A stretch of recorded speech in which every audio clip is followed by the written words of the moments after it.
नमस्कार दोस्तों, मेरा नाम है विजय कुमार और आप देख रहे हैं कॉमिक्स पिटारा चैनल को। दोस्तों, हम लोग कॉमिक्स पढ़े थे मेरी ड्रेस वापस कर, जो कि परमाणु की कॉमिक्स है और इसका पहला पार्ट मैंने अपने चैनल पे अपलोड कर दिया है। पहले पार्ट में मैंने इस कॉमिक्स को 25 पेज तक कवर कर लिया था। अब इस पार्ट में इसकी आगे कहानी को शुरू करते हैं। था कि पुतला स्वयं हवा में उड़ गया, उसके मुंह से प्रोफेसर की आवाज गूंजी। परमाणु, ऐसी किसी स्थिति की मुझे पहले से ही आशंका थी, इसलिए ही मैंने पुतले के रूप में रोबोट का प्रयोग किया था। अब ये मेरी आवाज पर तुझ पर हमला करेगा और तुम्हें तुम्हें खत्म करके ये सीधा मेरे पास आएगा। फिर तेरी ड्रेस मैं इसके जिस्म से उतारकर स्वयं हासिल कर लूंगा। लेकिन पुतला और परमाणु छल्ले छोड़ता उससे पहले ही रोबोट ने एक डिवाइस उसकी ओर उछाल दिया। मुझे भी तुम्हारी तरफ से ऐसी किसी हरकत की आशंका थी, इसलिए ये देखो के ये वही जैमर है जिसे तुमने अपनी लैब की छत पर लगा रखा था। इसी के कारण मेरा परमाणु से साउंड और विजुअल संपर्क टूटा था, जिसे जाते वक्त मैंने ऑफ करके वहां से हटाकर अपने पास रख लिया था। अब यही जैमर तेरे पुतले रोबोट से संपर्क तोड़ देगा। अब मैं इसे ऑन करके इसके ही चिपका दूंगा। लोहे के पुतले से मैग्नेटिक जैमर के चिपकते ही पुतले को प्रोफेसर के निर्देश मिलने बंद हो गए। वो कटे पक्षी सा गिरने लगा। अब हम अपनी लैब में चलकर आसानी से इस बोर्ड पर से परमाणु ड्रेस प्राप्त कर लेंगे। अगर ये वो ड्रेस पा जाते तो सचमुच दुनिया पर कहर ढा देते। कहर तो के अभी भी ढा रहा था, पर वो उसकी हार का कहर था। मेरा सपना चूर चूर हो गया। कुएं के पास आकर भी मैं प्यासा रह गया। क्रोधित आदमी अपना दिमागी संतुलन खो बैठता है और अपने ही क्रोध की अग्नि से स्वयं को झुलसाने लगता है। दुनिया भर की किताबों से भरी ये लाइब्रेरी भी तबाह कर दूंगा मैं, जिसमें दिन रात बैठकर मैंने ड्रेस प्लेटिंग का आविष्कार खोजा। बेकार है ये ज्ञान का भंडार जो मैं अपने ही परमाणु से नहीं ले पाया। उस किताब को देखते ही परमाणु का क्रोध दूध में आया तूफान की तरह ठंडा होता चला गया। उनके चेहरे की चमक पेज पलटने के साथ ही बढ़ती चली गई। अरे, मैं खामखा ही गैर कानूनी तरीके से परमाणु से अपने ड्रेस वापस लेने की सोच रहा था, मगर उन सब बातों से बेखबर था परमाणु। प्रोबोट ड्रेस तो मैंने पहन ली, पर मन ना जाने क्यों बार बार शंकित हो रहा है कि के चुप नहीं बैठेगा। जो होगा सो देखा जाएगा परमाणु, उसकी अभी से कल्पना करना व्यर्थ है। क्या मामा जी अपनी करारी हार के बाद बैठ जाएंगे?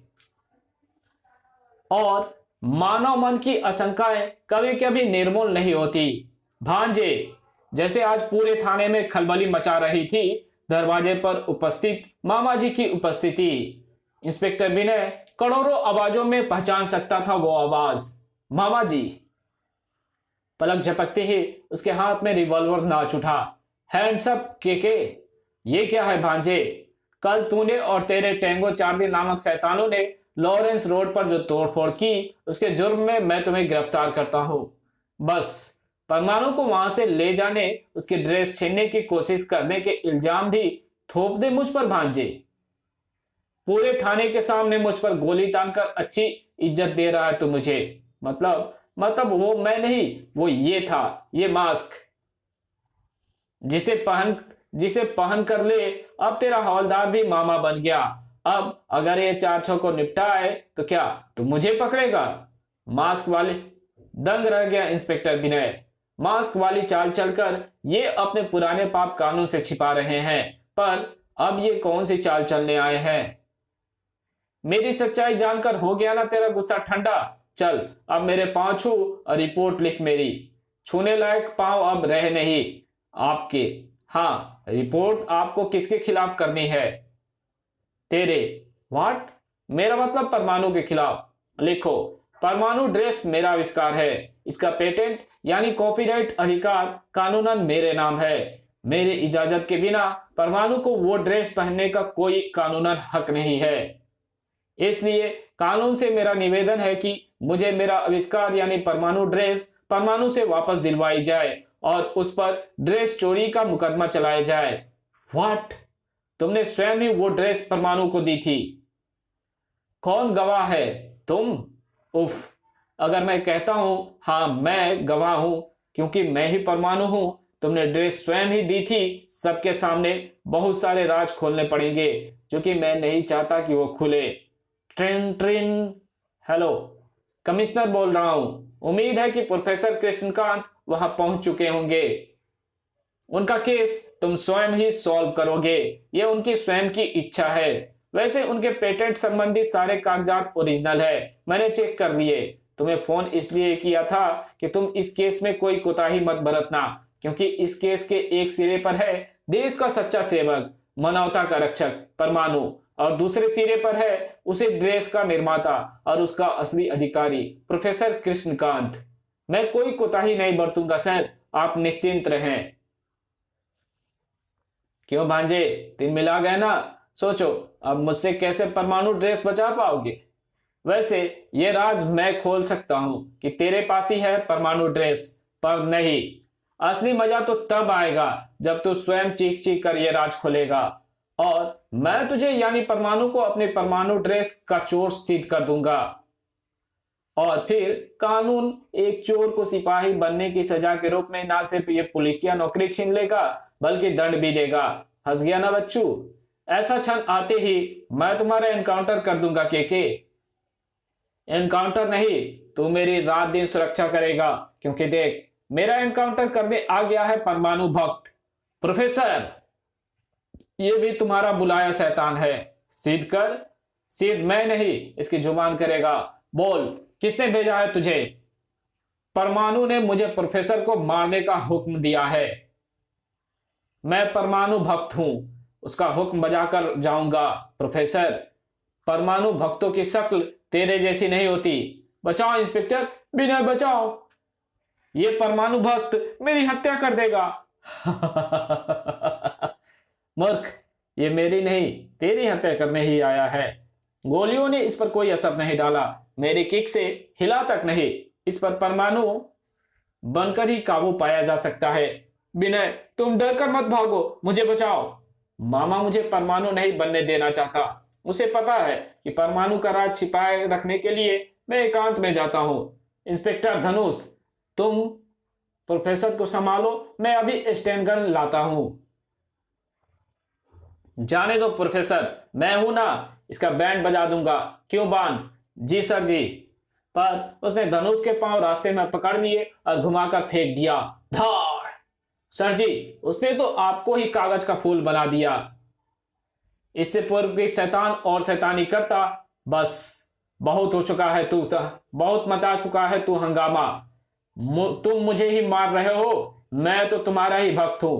तो किसका भक्त है मैं अच्छे से जानता हूं।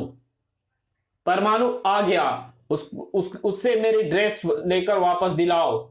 सर, धनुष सर जी, आप रुक जाओ, अभी इन प्रोफेसर साहब की रिपोर्ट कच्ची है, उन्होंने इस पर साइन तो किए ही नहीं। साइन नहीं किए? जाओ प्रोफेसर,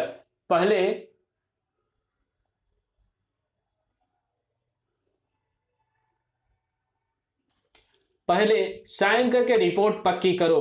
वैसे भी मैं दिल से कहा चाहता हूं कि परमाणु जैसा देशभक्त पर गोली तानू।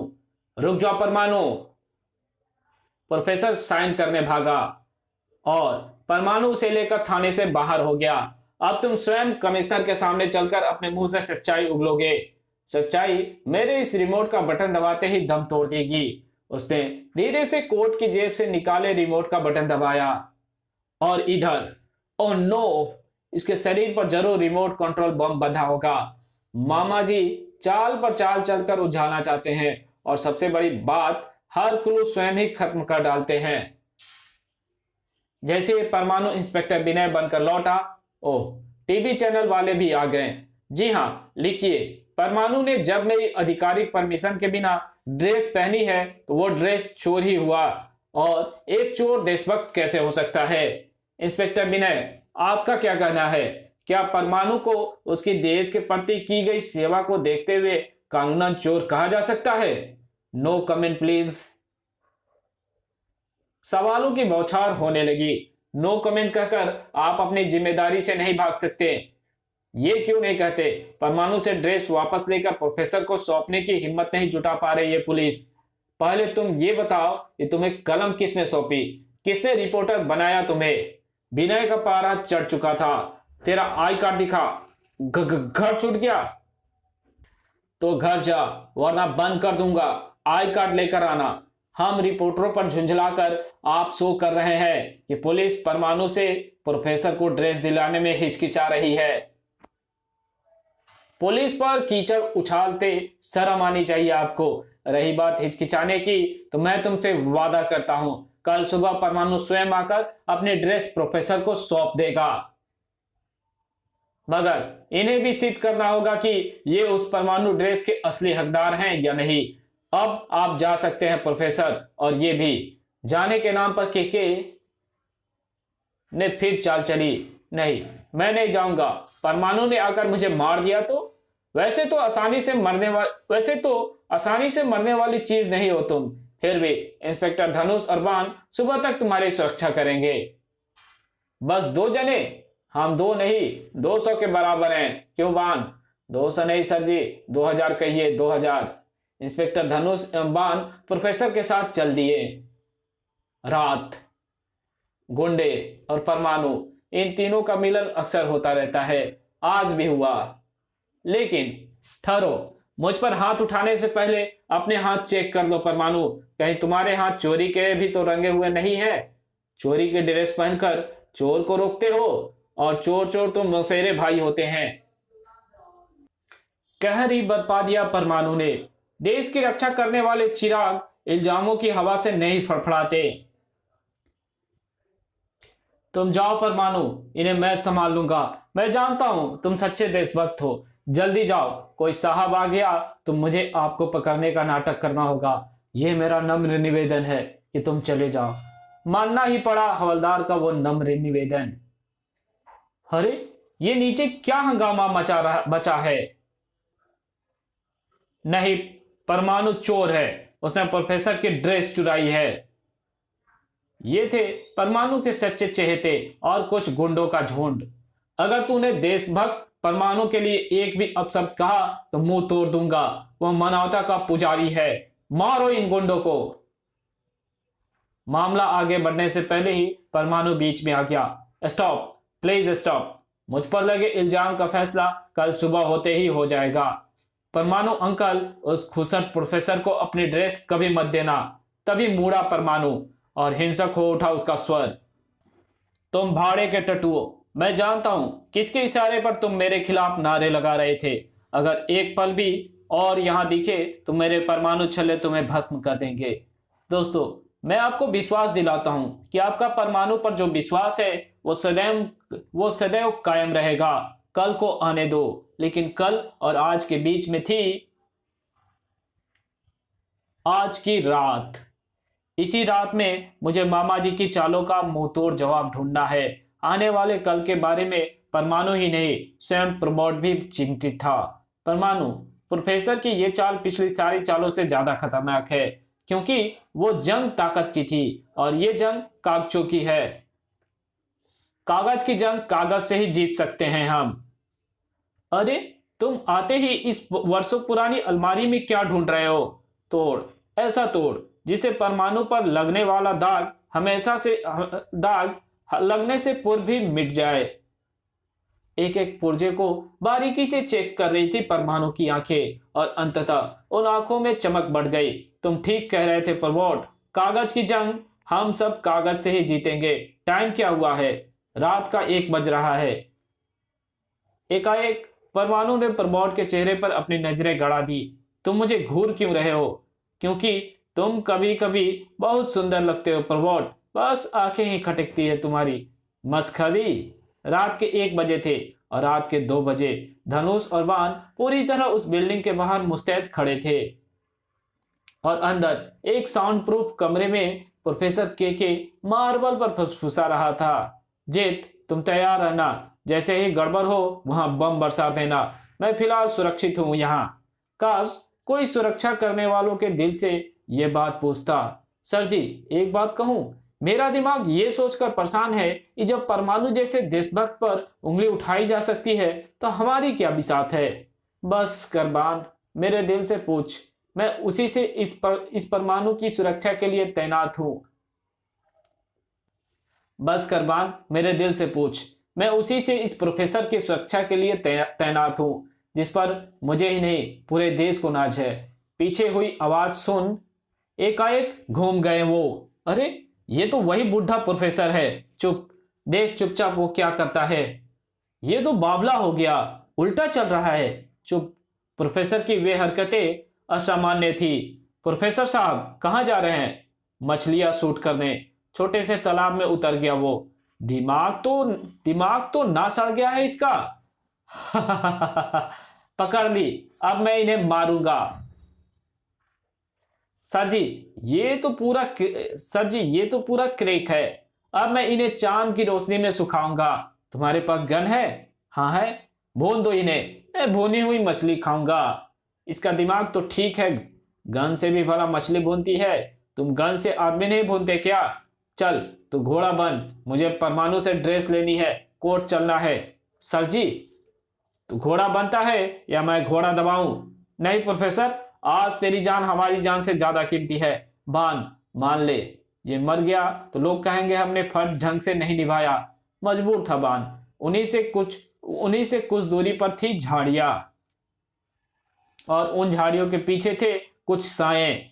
रुक जा घोड़े, अब मुझे नींद आ रही है। देख लिया आपने, अब फैसला आपके हाथ में है। सुबह होने दो। सुबह हो गई। कईयों को इंतजार था इस सुबह का। इंस्पेक्टर विनय, कहाँ है तेरा परमाणु? आने वाला है। अब तू जाएगा तभी तो आएगा वो, क्योंकि तू ही तो है परमाणु। मैं आ गया प्रोफेसर। ये क्या चक्कर है? विनय मेरे बाजू में खड़ा है और परमाणु सामने है। ये लीजिए, इसमें है आपकी ड्रेस, इसे खोलिए तो।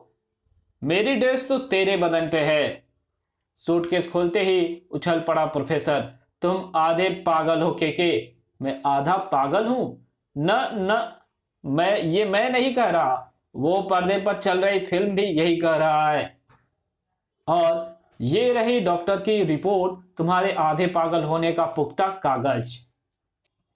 इसमें लिखा है कि आप आधे पागल हैं। जनहित की भावना को ध्यान में रखते हुए आपसे विध्वंसक वस्तुएं दूर रखी जाएं। ये झूठ है, मैं पागल नहीं हूं। हर पागल यही कहता है। अब तुम्हारे पेटेंट वाली कागज हथियार का जवाब ये दूसरा कागजी हथियार है, जिसमें लिखा है कि तुमने अपने पेटेंट पेपर में नॉमिनी के रूप में अपने भांजे का यानी इंस्पेक्टर विनय का नाम दिया है। अतः जब तक आप पूरी तरह ठीक नहीं हो जाते, आपकी संपत्ति अर्थात परमाणु ड्रेस पर नॉमिनी का यानी इंस्पेक्टर विनय का अधिकार रहेगा। पासे उल्टे पड़ चुके थे और अब मैं परमाणु को अधिकार देता हूं कि वह परमाणु ड्रेस पहनकर पूर्व की भांति देश की सेवा करता रहे। क्यों मामा, सपने वाली चाल भी पिट गई तुम्हारी? परमाणु, मैं तेरा राज खोल दूंगा। भाइयों, वो पागल मैं नहीं हूं और ये इंस्पेक्टर विनय नहीं परमाणु है, और ये परमाणु नहीं इंस्पेक्टर विनय है। सचमुच पागल हो गया है। एक पागल की बात पर कौन गौर करता? तो मैं कौन हूं, हवलदार बान या इंस्पेक्टर धनुष या तेरा घोड़ा? पागलों की वैन आ गई मामा जी। उसमें मैं नहीं, तुम्हारी लाश जाएगी। Jet king action. Jet king ने तुरंत आदेश का पालन किया। एक ही बम गिरा पाया जेट किंग, क्योंकि दूसरा गिराने से पूर्व वो परमाणु की कैद में था। उधर जब बम से उठा धुआं छटा तो अरे के कहां गायब हो गया? लगता है धुएं का लाभ उठाकर वो फरार हो गए। फिर 2 घंटे बाद, थैंक्स प्रोबॉट, आज तुमने एक नहीं दो भूमिकाएं निभाकर कमाल कर दिया। मामा के रूप में शानदार एक्टिंग की तुमने, और उसके बाद परमाणु बनकर जब तुम के सामने आए तो परमाणु और विनय को साथ देखकर के पांव तले जमीन ही खिसक गई। तुम तो जबरदस्त एक्टर निकले प्रोबॉट। मैं उसी पर तुम्हारी प्लानिंग समझ गया था कि जब तुमने मुझे घूर कर देखा था और कहा कि कभी कभी तुम बहुत खूबसूरत देखते हो प्रोबॉट। वो तो तुम हो ही। इसी के साथ ये कहानी खत्म हुई। मिलेंगे एक और नई कॉमिक्स में, तब तक के लिए बाय। वीडियो अच्छी लगी हो तो इस वीडियो को लाइक कर देना। चैनल पे नए हो तो चैनल को सब्सक्राइब कर बेल आइकन को जरूर से प्रेस कर देना। ओके।